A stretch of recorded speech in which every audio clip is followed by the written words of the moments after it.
saída a não ser trabalhar enquanto associação pela busca da incorporação dessas novas tecnologias. E aí eu queria destacar a questão do próprio centro de estudos, né?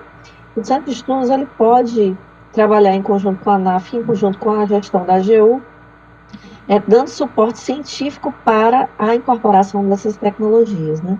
Eu penso que algo pode estar interferindo nessa, digamos assim, institucionalização deva ser, tá certo, a inexistência de estudos científicos acerca, tá certo, do nível de risco operacional.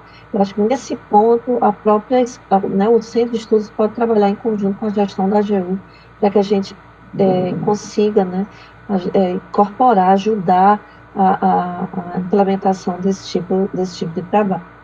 Mas nós temos aqui uma pauta, elegemos pautas prioritárias para tratar na noite de hoje. Miguel, muito obrigada pela tua fala, tá certo? Você vai ajudar muito os seus colegas, né? Seu perfil de trabalho, de generosidade sempre, vai ser fundamental nisso. Nós trouxemos algumas pautas prioritárias, uma delas também foi a questão dos PADs, tá certo? Nós temos muitos colegas sofrendo, né, em virtude do ajuizamento, e do ajuizamento não, do processamento, né, por faltas, né, muitas vezes justificadas, algumas não, mas nós temos uma colega que está conosco, que é a Viviane Silva, que foi da Corregedoria, e ela foi convidada para estar conosco na construção desse projeto, porque ela tem uma experiência muito bacana em corregedoria e ela pode nos ajudar, tá certo, nesse ponto, que tá certo, o trabalho da ANAF em defesa dos colegas e no acompanhamento desses processos que correm hoje na AGU, tá certo, processos que envolvem a atuação dos colegas.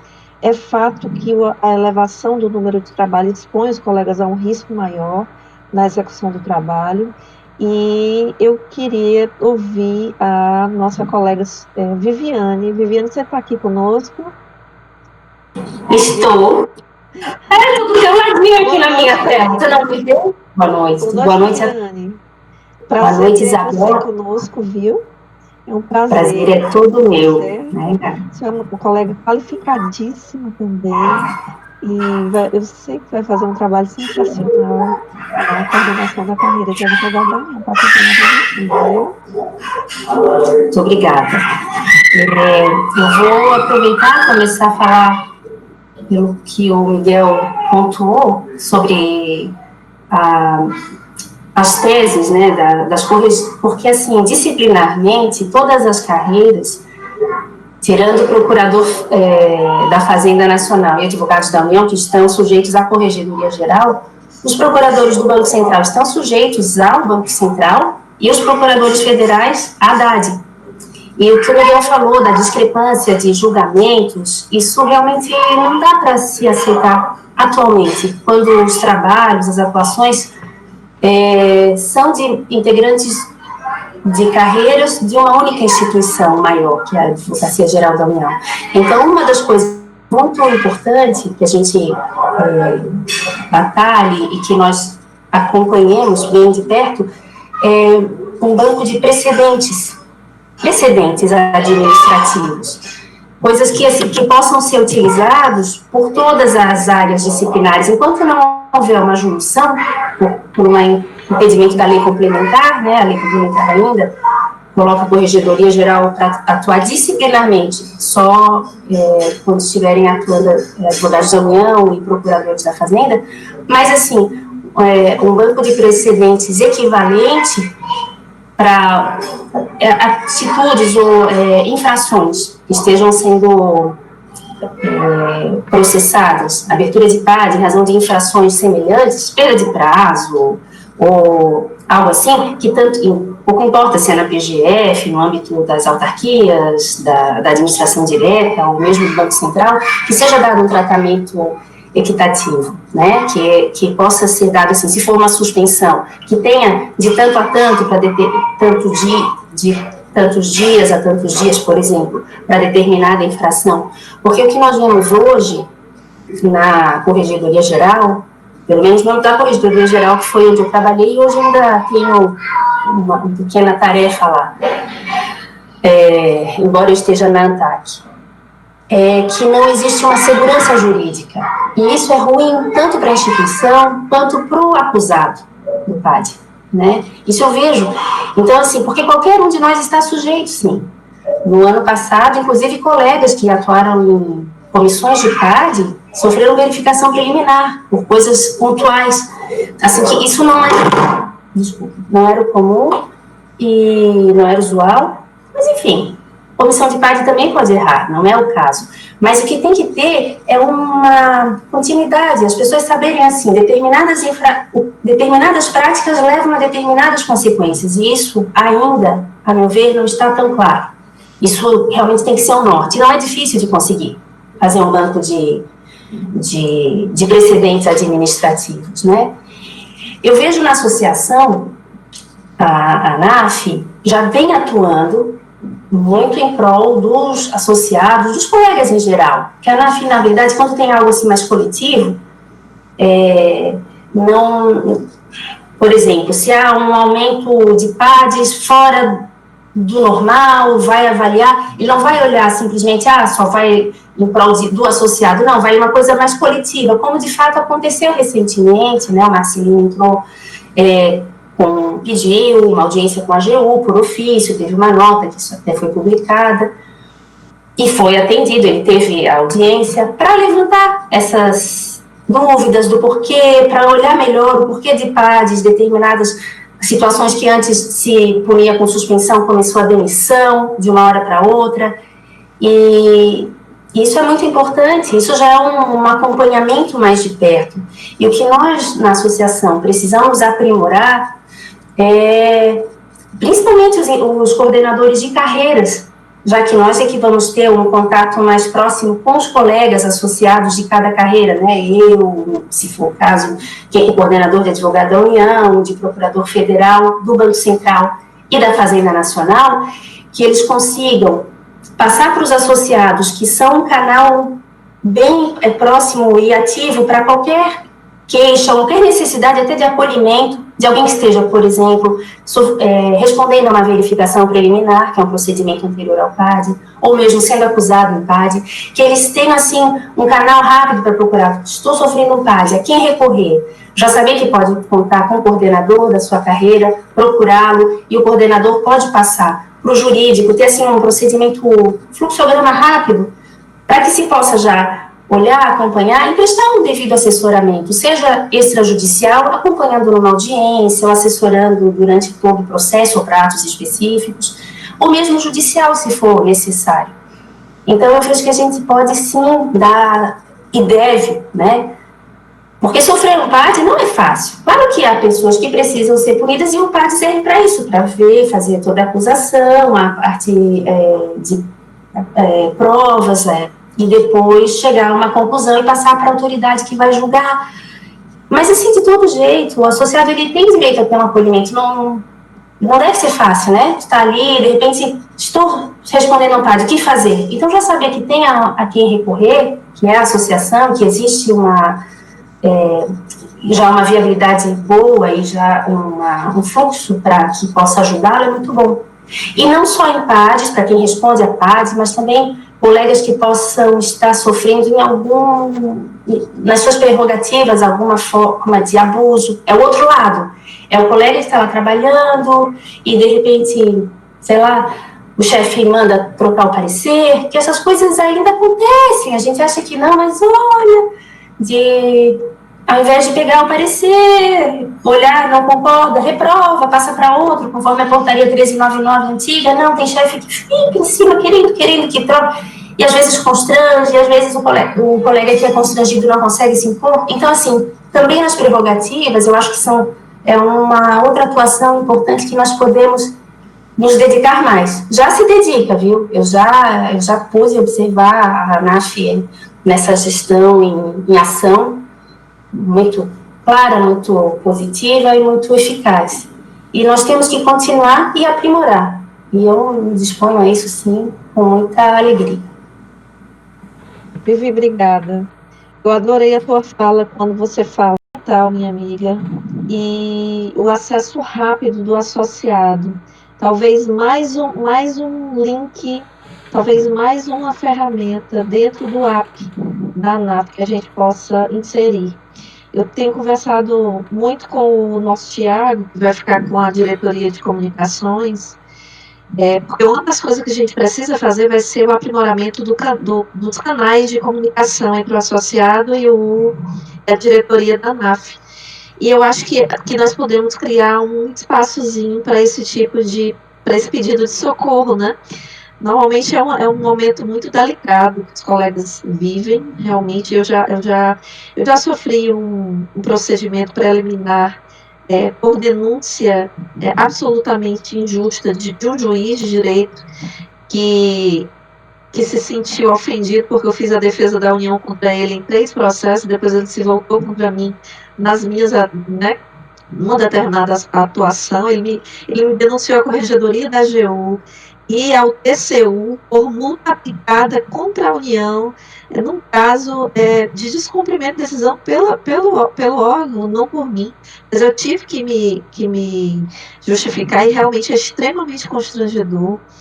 E eu acho que é um momento, sim, da associação estar bem próxima, né, do associado de forma rápida. Eu acho que nós podemos trabalhar essa questão dos PADs e da defesa das prerrogativas. A gente pode fazer um trabalho muito bom e nós temos também nessa atuação os colegas Daniel os colegas Daniel e Luiz, né? O Daniel que vai ficar com a diretoria de prerrogativas. Oi, Isabel. E o Luiz que vai ficar com a diretoria jurídica. Oi, Júlio, boa noite. Boa noite, tudo bem com vocês? Tudo bem, meu amigo. Eu tô aqui escondido porque minha casa está em reforma. Vocês estão vendo aqui, ó, como tá. Aí eu tô aqui meio escondido, mas a respeito disso aí, Viviane, parabéns aí pelas suas colocações. Mas o que eu queria só dizer é o seguinte, a respeito dos padres, a gente tem que ter em mente uma coisa. Isso, para mim, está no meu juízo desde sempre. A associação, a ANAF, ela não comunga com fatos errados e coisas erradas de ninguém. Agora, a associação terá mão pesada contra qualquer gestor que estiver fazendo interpretação em prejuízo do associado, em prejuízo do membro da carreira. Isso, para mim, é fato, porque a gente não pode viver num país onde um juiz de direito que comete uma arbitrariedade, um ilícito, uma coisa, é aposentado compulsoriamente. E você que está fazendo, se é presidente ou está participando da comissão de padres, vê um colega seu numa situação difícil, está ali para ter uma interpretação, a norma às vezes deixa uma interpretação dúbia, o camarada vai interpretar contra o associado, contra o membro da carreira, isso aí é que não pode existir. Se isso aí acontecer, a associação tem que entrar com mão pesada. Agora, é registrar que a gente não comunga com irregularidade, mas é isso que eu queria colocar. Obrigado. Excelente, isso mesmo. Isso mesmo, Júlio. Muito bom. Daniel, você pode falar para a gente? Daniel. Boa noite, Isabel. Boa noite a todos. Daniel vai ficar com a diretoria de prerrogativas. Daniel, quais são as nossas prioridades na parte das prerrogativas? Gostei muito aí de ouvir a Viviane. E sem dúvida, Isabel. Né? As ideias da Viviane foram excelentes. Excelente. E desde a reunião passada, o nosso encontro na semana passada, eu já estava com isso em mente de estreitar os laços, viu, Viviane? Quero conversar com você, aprender com você. Porque assim. Tá, estou às ordens, mas quem vai aprender sou eu. Porque realmente tem preocupado esse aumento na quantidade de PADs, né, em andamento na corregedoria e também dos procedimentos na DAD, da PGF.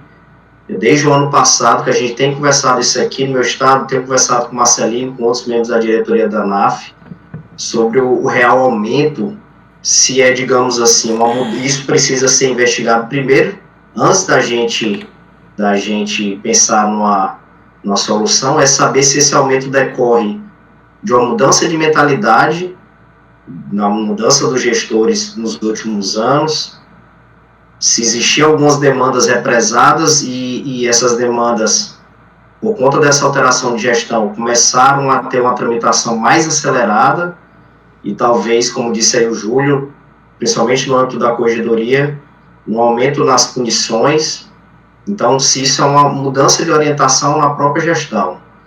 Ou, que acho que é mais difícil, mas também não pode ser desconsiderado, uma mudança, inclusive, no quantitativo de representações, e eu me refiro especificamente à DAD, que eu acompanho sempre, os informativos, que assim, Viviane, não é ainda um banco de jurisprudência administrativa, mas já é algo que a gente pode se basear, né? Já tem ali uma certa segurança, a gente percebe já alguns entendimentos já se firmando e se reiterando, a gente tem acompanhado isso no âmbito da DAD, e me preocupa aí, trazendo aqui para as prerrogativas, o aumento, ou pelo menos, na minha percepção, um aumento, sim, já sem ter algum tipo de relatório, sem ter esse quantitativo de maneira objetiva, exata, nas representações feitas por magistrados federais e estaduais. E eu não tenho nem dúvida, porque já aconteceu com um colega, a última vez que aconteceu aqui com um colega meu, foi agora na sexta-feira, nós tivemos a decisão da DAD, mas o colega, como bem disse a Isabel, como disseram outros colegas, só o fato de responder algum tipo de procedimento, ainda que seja preliminar, Viviane, ainda que seja uma investigação, já é um constrangimento enorme. O colega fica sem dormir, o colega fica pedindo ajuda para um e para outro, numa angústia sem igual. Então, eu tenho acompanhado um colega, porque é meu amigo e colega de sala já há muitos anos, e eu estou acompanhando já há 1 mês e meio, eu que fiz, na verdade, a minuta da defesa, né, ele preencheu com os dados, o nosso gestor aqui também, o Caio, a chefe imediata ajudou também, mas, e representação feita. Nesse caso específico, por advogado, tem acontecido muito advogado previdenciarista no âmbito previdenciário, magistrados, e isso, sem dúvida nenhuma, Isabel, é uma violação, uma tentativa de violação de prerrogativa do advogado público. É uma maneira de se constranger, parece que não se consegue entender que o advogado público ele tem uma autonomia técnica e que ele também não é responsável, não consegue ser responsável tanto pela parte jurídica, e bem disse o Miguel aí, como lá com a parte administrativa de cumprimento de decisão, ou de cumprir uma decisão de uma maneira célere, ou às vezes sem ter nenhum tipo de falha, porque às vezes a gente sabe que tem pelo excesso de trabalho, às vezes precisa voltar ao cumprimento de uma decisão da via administrativa para a gente complementar, isso acontece. Então a gente percebe claramente que há sim uma tentativa de constrangimento do advogado público federal por parte de alguns magistrados e por parte de alguns advogados, e eu me refiro, que a área que eu atuo, alguma parte da advocacia previdenciarista. Historicamente a gente tem isso. O que tem me preocupado é o aumento. Mas, felizmente, Viviane, eu tenho visto que algumas decisões da DAD, e eu acho isso bastante salutar, e Isabel, sem dúvida nenhuma, vou acompanhar bastante isso, vou focar bastante nisso, nessa necessidade também, não como uma forma de retaliação, ou como uma forma de vingança ou algo do tipo, mas é importante também a gente ter um acompanhamento desse tipo de representação, até que ponto também um magistrado ou um advogado está violando, inclusive, os preceitos, digamos, éticos, os preceitos disciplinares da sua própria carreira. Né? Então, eu tenho visto aí a divisão de assuntos extrajudiciais, a recomendação da DAD para que a divisão de assuntos extrajudiciais, o Departamento de Assuntos Extrajudiciais da AGU acompanhe esse tipo de situação, para, se for o caso, fazer algum tipo de representação do magistrado com base na LOMAN, ou a representação do advogado com base no Estatuto da Advocacia. Isso é importante. Como eu disse, não é uma forma de retaliação, mas é uma forma de chamar essas pessoas à responsabilidade também. Eles estão lidando com pessoas físicas, digamos assim, com vidas humanas, os advogados públicos federais. Eles não estão lidando só com a pessoa jurídica da instituição AGU quando ele faz uma representação. Quem vai responder ali é uma pessoa física. Então, a gente precisa acompanhar isso e tentar fomentar esse trabalho de avaliar até que ponto vale a pena fazer esse tipo de representação. Diante de uma parte da